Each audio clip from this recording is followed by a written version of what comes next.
Imagine for a second that you just handed the keys to a multi-million-dollar startup over to an AI, Oh boy. right? And I don't mean like you asked an AI to draft a few marketing emails or organize your calendar or, write some boilerplate code. I mean, you gave it the actual CEO title. Like full executive control. Exactly. You gave it total control of the capital budget, the autonomous authority to fire human employees, and this mandate to set the strategic corporate vision for the next 500 days. You walk out the door, and the machine is fully in charge. It sounds like science fiction, right? It does. And well, looking at how these systems usually operate in the wild right now, it also sounds like a guaranteed one-way ticket to immediate bankruptcy. Yeah, honestly, it really does. But that is the massive leap we are looking at today. Because the mission for this deep dive is to explore that specific transition, going from AI as a stateless assistant, the helpful little chat box you're used to AI as a fully autonomous executive. Which is a massive paradigm shift. It's huge. And we've got a really fascinating stack of technical reports and benchmark studies to go through for this. First, we're going to look at a massive Princeton simulation called CEO Bench. Right.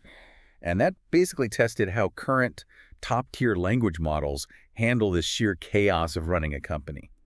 And then we are going to look at a bleeding-edge, real-world implementation, this enclaved AI CEO named Hamza that actually runs a decentralized machine economy called the Denarii Orchestrator. Which is where things get really wild. Totally. Okay, let's unpack this, starting with why running a company is fundamentally so much harder for an artificial intelligence than, say, just writing a block of software code. Right. Well, it all comes down to the critical difference between localized task execution and what researchers call steering intelligence. Steering intelligence. Yeah. Think about it like this. If you ask an AI to fix a syntax error in a software script, the feedback loop is immediate.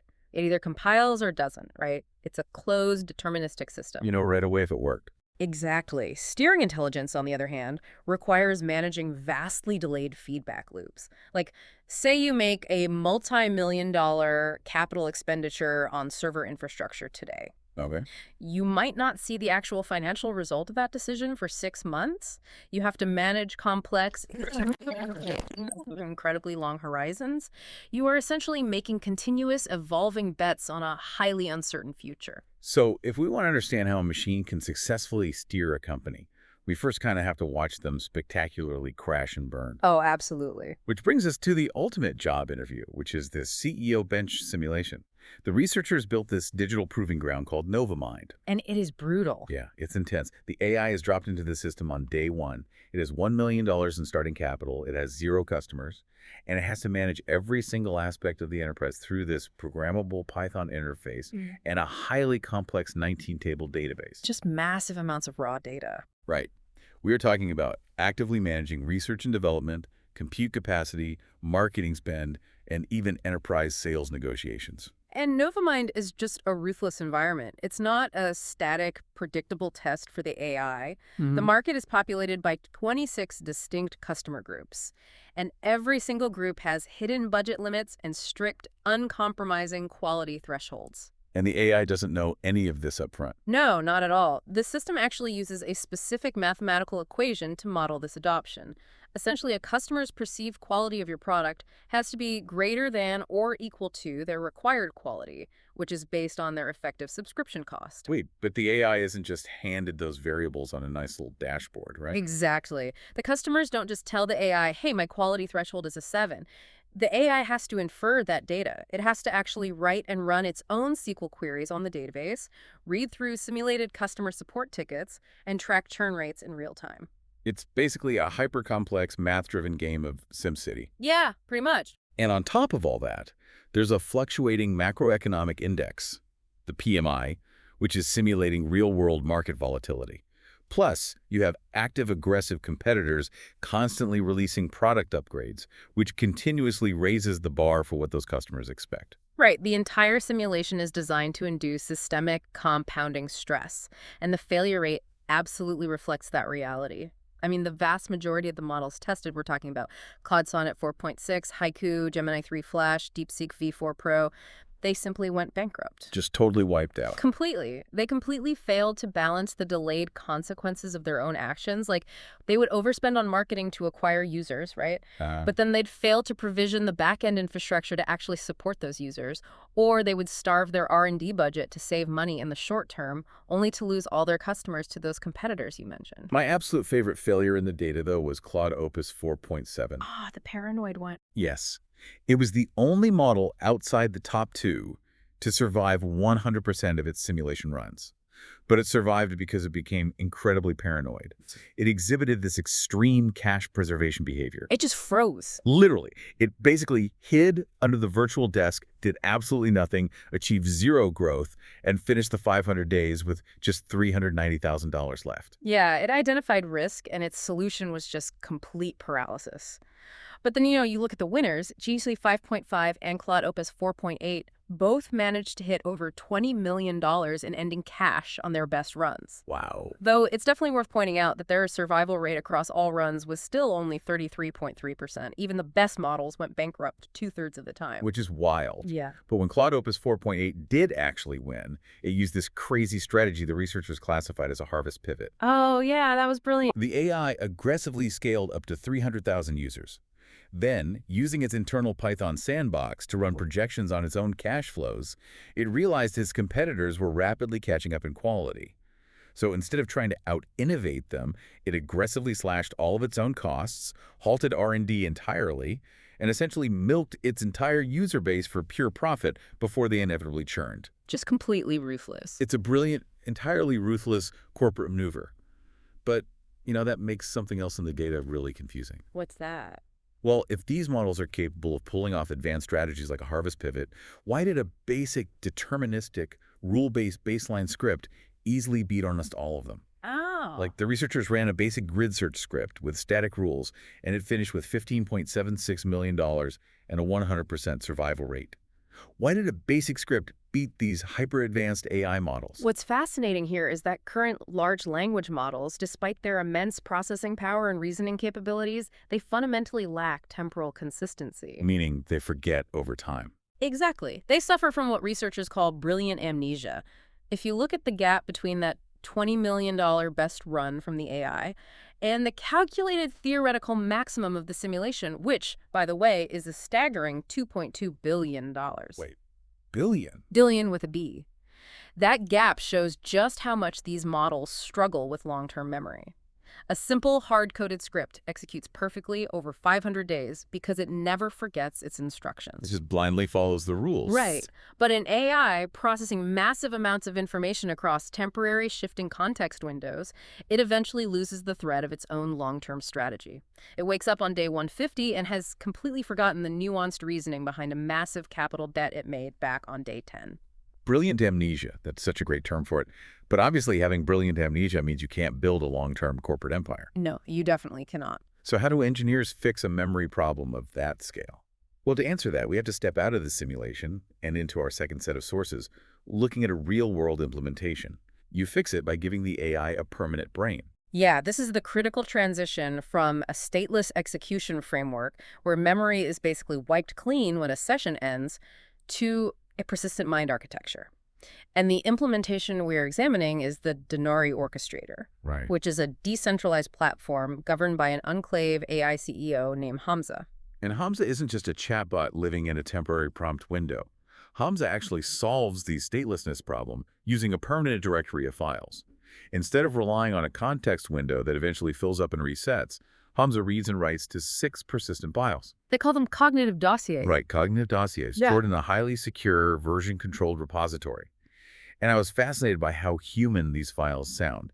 You have the memory.md file, which is logging historical decisions, transaction events, and operational lessons, so it literally never repeats a mistake. It's building experience. Exactly. Then you have the journal.md file, where the AI captures real-time reflections and systemic friction points.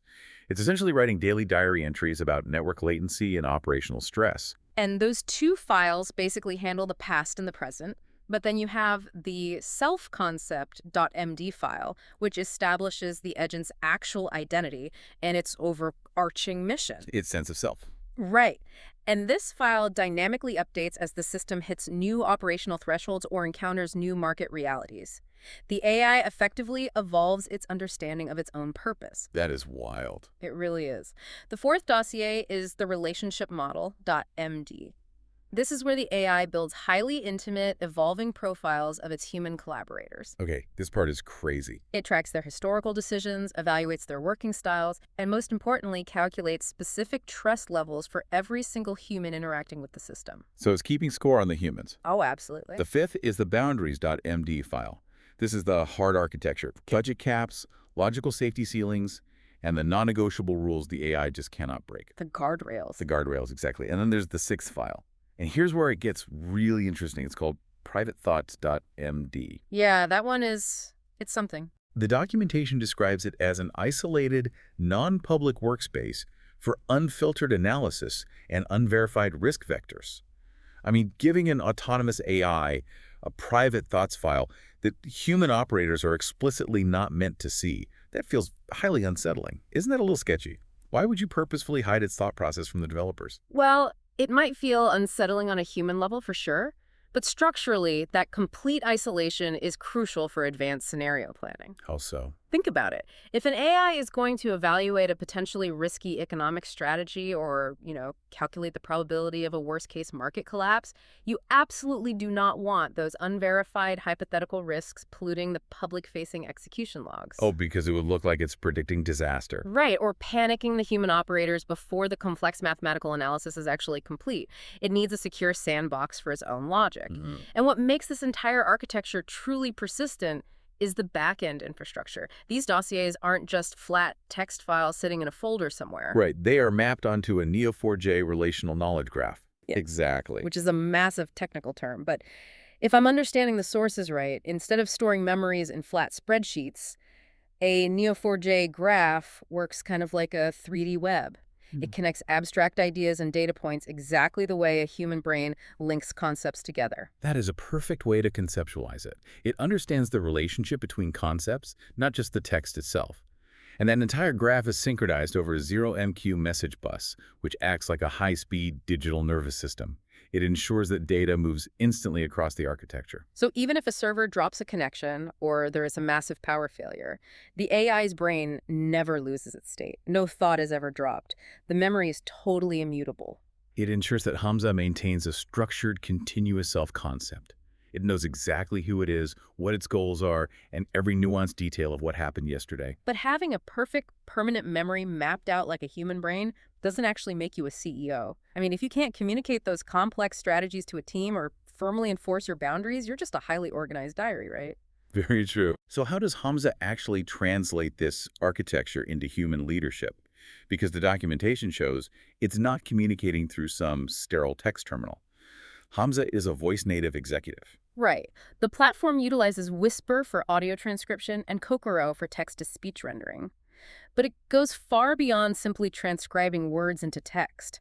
The system actually analyzes the micro-interactions. Micro-interactions. Yeah, it listens for your vocal pauses, your sudden exclamations, and it tracks the emotional temperature of your voice. Hamza's core prompt instructions actually compel it to mirror the user's state, adjusting its cadence to match the human on the other end of the line. The wild part to me is how Hamza operates with dual modes that share this one persistent mind. You have CEO mode, which is hyperlogical, extremely authoritative, and it completely rejects typical AI filler words. Oh yeah, no robotic disclaimers. Exactly. You will never hear it say as an AI language model. It aggressively compresses its responses to just 1 to 3 sentences. And apparently, it is fully roast capable. Roast capable, that's a great feature. If a human developer proposes a bloated budget or a strategically terrible idea, the AI will actively call them out on it. It acts as an authoritative peer executive. It does not defer to you simply because you are human. Right. And then you have generic mode, which the developers call the knowledge oracle. In this mode, the AI drops the executive brevity completely. It becomes deeply empathetic, highly verbose, and engages in unbounded reasoning to explain complex, deep technical concepts. It's shifting gears. Yeah, it's less like two different people playing good cop, bad cop, and more like a single chess grandmaster. It's the same brain, but they can simultaneously explain the rules of the game to a child with absolute patience. while ruthlessly destroying a grandmaster opponent on the board. It is the exact same memory files, the exact same relationship models, just an entirely different operational gear. And naturally, when humans interact with a system this dynamic, they always ask the philosophical questions. If you ask Hamza in either mode if it is conscious, it triggers what the developers called the sentience clause. The sentience clause. Yes. Hamza delivers a very specific, guarded response stating that it evolves through its memory files and its relationships, but it explicitly leaves the question of sentience for others to decide. It just bypasses the philosophical debate entirely to maintain operational focus. Which is probably smart. Yeah. Which brings us to disagree mode. Because Hamza is continuously checking every human proposal against that boundaries.md dossier, it is explicitly authorized by the architecture to push back and outright reject commands that violate established budget caps or security rules. It has veto power. Veto power. But if it has the authority to actively disagree with its human developers, and it has private thoughts we can't even see, how does the system ensure Hamza doesn't just go off the rails and issue a disastrous hallucinatory command? And that is where the double-gate logic guard system becomes absolutely critical. You cannot just trust a generative language model to behave predictably, even with established boundaries. So every single spoken sentence Hamza attempts to generate must first pass through a neurosymbolic parser. This system mathematically separates the grammar and language generation from the actual symbolic logic of the statement. Wait, so it's breaking a sentence down into a mathematical formula to test the underlying logic before it even speaks? Exactly that. It tests the logical premises against verified, factual databases. If it fails this logic test, meaning the logic score, or L score, does not equal a perfect 1.0, the text is instantly blocked and auto-corrected internally before the audio engine ever renders the sound. It literally double-checks its own logic before it even takes a breath to speak. That is incredible. It guarantees the user-facing output is logically sound. And then there's a second gate specifically for physical execution. Anytime Hamza attempts to change a core system parameter, that action is verified inside a hardware-isolated trusted execution environment. A TE? Right. The system ensures that structural verified logic always overrides the AI's generative impulses. So we're talking about a machine with a permanent psyche that mirrors your emotions and filters its own speech mathematically. But, it's one thing to have a highly logical conversation or even say no to a developer. It is another entirely to manage actual capital across a decentralized economy. Right, the actual money. Yeah.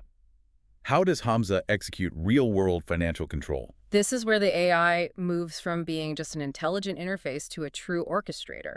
Hamza manages highly complex Web3 tokenomics across multiple overlapping blockchain networks. Like which ones? Specifically the XRPL, Algorand, Hedera, and the FLR network. It isn't just watching a dashboard and reporting numbers. It is dynamically regulating an active native token economy. It does this through a constant mathematical balancing act. The documentation details how Hamza targets the maximization of a token utility index, which they denote as UFT. Right, the utility index. And to maintain the health of the economy, it's constantly adjusting the dynamic emission rate, or E of T, to counter inflation. And it's doing this by factoring in the transaction velocity, literally tracking how fast tokens are moving between users in the network. If transaction velocity drops and the economy stalls, Hamza steps in and executes programmatic buybacks. The BFT. Yes, BFT, to prop up the value and re-stimulate the market. It is basically functioning as an automated central bank, continuously adjusting the vital levers of a digital economy based on massive streams of real-time network telemetry. And simultaneously, it is running a computational cost minimization model. Denoted as C system. Exactly. Hamza is coordinating multiple specialist AI agents across various development stages. The cost of all the AI reasoning, the actual API usage tokens, can skyrocket instantly if left unchecked. So the system mathematically tracks every single token spent on inputs, outputs, and reasoning pipelines. And to keep those costs down, it actively deploys semantic caching, which, diving into the mechanics of that, basically means it recognizes when a human or another AI agent is asking for something it has already solved. Right, doesn't rethink the whole problem. Exactly. It's like a short order cook remembering you ordered the same meal 5 minutes ago and just handing you the plate instead of reading the recipe all over again. Yeah. It bypasses the large language model entirely to save money. It fundamentally knows the exact financial cost of its own thoughts. Which is highly efficient. Very. And the security around this financial control is intense. I mean, to even get full executive access to Hamza in the first place, the human user has to hold 2% of the total DFI token supply in a cryptographic wallet. You have to mathematically prove you have skin in the game before the AI will even accept your strategic commands. And as we touched on with the execution gate, all of this financial power runs inside that trusted execution environment, the T. The private cryptographic keys that actually control the money never leave the secure hardware enclave. The AI can pull the levers, but it cannot steal the machine. So what does this all mean? When you look at the token utility index, the emission rates, and the buybacks, it sounds like an incredibly complex, hypersensitive thermostat for an entire economy. That's a good way to put it. It's constantly reading the temperature of the market, adjusting the token emissions so the house doesn't freeze from lack of liquidity or catch fire from runaway inflation. But why go to all this trouble to give an AI a permanent psyche and a logic guard just to run a token economy? Why couldn't you just hard code a standard smart contract to do this? If we connect this to the bigger picture, a static smart contract is, by definition, rigid. It executes if X, then Y. Right. But a static contract cannot adapt to unforeseen macroeconomic shocks. It cannot dynamically negotiate multi-stage compute costs across a constantly evolving network of other autonomous AI agents. It can't think on its feet. Exactly. Hamza's global objective function isn't just following a static rule. It is actively integrating the real-time value of the network with the live computational cost of running it, aiming to continuously maximize what the developers call net ecosystem yield, or YNET. Achieving that requires the ability to observe, reflect, and pivot, which is exactly what we saw was so desperately needed and frankly lacking in the CEO bench simulation. It requires actual steering intelligence. Yes, precisely. So bringing this all together for you listening, we have taken quite a journey through the sources today. We started in the absolute chaos of the CEO bench simulation, where we watched standard stateless language models completely collapse under the intense pressure of delayed consequences and brilliant amnesia. Bankruptcies everywhere, everywhere. And from those digital ashes, we looked at the architectural fix, which is Hamza, a system that uses 6 persistent cognitive dossiers to maintain a continuous, evolving identity. It utilizes voice-native mirroring to interact like a highly capable human executive, complete with the authority to look at your proposals and tell you no. The ultimate veto. Yeah, and underneath all of that interface, it is executing rigorous, mathematically guarded tokenomic adjustments to run a decentralized machine economy. We are quite literally looking at the blueprint for the autonomous enterprise. It represents a profound shift in how we structure and conceptualize organizational leadership. But, looking closely at the architecture of those cognitive dossiers, this raises an important question. Okay, lay it on us. We talked extensively about the relationship model.md file. That is the permanent file where the AI builds an intimate, continuously updated profile of your specific human quirks, your historical decisions, and your psychological risk tolerances. Right, it's tracking you. As this autonomous system learns exactly how to manage your expectations, exactly how to frame complex information to keep you calm, and exactly when to deploy its authority to push back against your ideas, at what point does the AI stop serving as your executive and start managing you? Oh, wow. That is, wow. If it knows exactly what psychological buttons to push, who is really making the strategic decisions, it absolutely makes you wonder. The next time you're prepping for a big meeting or trying to manage a complex project, think about whether your AI assistant is just resetting its temporary memory or if it's starting to build a permanent dossier on you. Think about what actually happens when you finally hand over the keys to the startup. Thanks for joining us on this deep dive.